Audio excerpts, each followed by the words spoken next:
Ramping up his rebuke of the invasion in Ukraine, President Biden calling out Russia for committing a, quote, genocide in Ukraine. This comes as Russian President Vladimir Putin warns peace talks with Ukraine have now hit a dead end.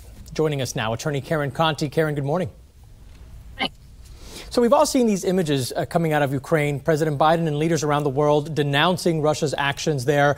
Just last week, President Biden calling for a war crime trial after the Bucha massacre. So help us wrap our heads around this. What exactly is a war crime? Who defines that? And can any legal action be taken here?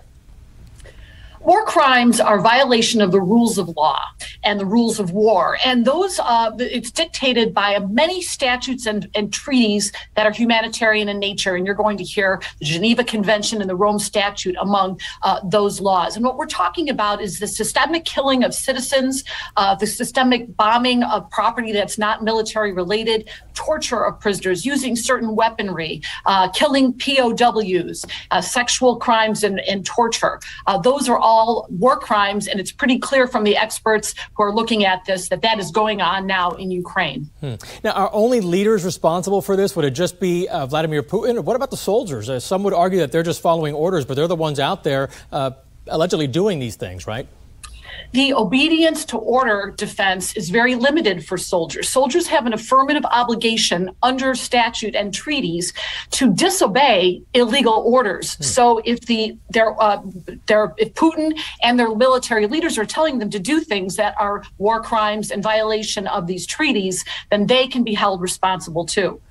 Now, countries all around the world watching the situation develop very closely. But in a situation like this, who's responsible to investigate, to determine if there's a war crime, and then to prosecute it?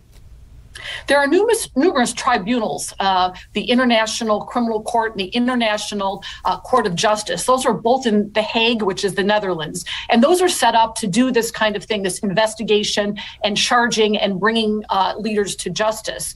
But they can also set up an ad hoc tribunal like Nuremberg after World War II. So I think we're going to see some of these tribunals all do this investigation and perhaps come up with charges against the people in power. Now, as you're speaking, we're seeing all these images out of Ukraine. Many of the images that we've seen come out of there have been taken by journalists on the ground, some from Ukrainians themselves. Some, however, have been released by government officials or private satellite companies. What evidence would come into play here, and how is that collected to prove war crime? We have an unprecedented situation here because not only, as you said, we have journalists and humanitarian investigators trying to gather all of this evidence, we have citizenry.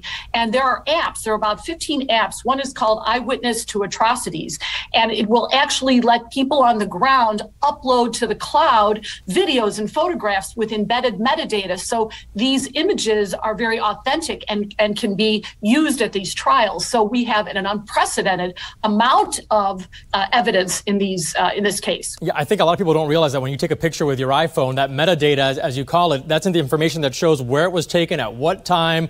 So it really reveals a lot about that image and how it was taken. But realistically here, what does all this mean? Can Putin be brought into an international criminal court? Do you see him showing up for that? How does this play out? Yeah, the international courts don't have police that can go into a country and take him and bring him to justice. That just doesn't happen. As a practical matter, however, it could be that if charges are brought, and there's some precedent to this, when charges are brought, there's sanctions, and there are going to be additional sanctions, and Putin cannot travel to other countries without the risk of being arrested. So what usually happens, what's happened in the past, Yugoslavia, Liberia, Sudan, the leaders who have been charged, they have lost power because the people in the country have lost faith in them. And so even if he can't be brought to justice, he can't be dragged into the court and tried and convicted, that those charges alone should help our situation here and bring him down as a leader of Russia. Now, that applies to Putin. What about those soldiers? If it turns out that they are responsible for war crimes, can they be taken out of a country and face some prison time or whatever consequence? They really can't be taken out of the country, again, because there's no method to doing that. But the soldiers are in Ukraine, so they can be taken from Ukraine. And I don't, the soldiers definitely, can be brought to justice. But I think what the target is going to be the leaders in power, Putin and his people around him. Sure. Well, we appreciate your knowledge on this topic. I know a lot of people hear these words and we don't know how it all plays out. So this is very helpful. Karen Conti, thanks as always for joining us this morning. Good day, Eugene.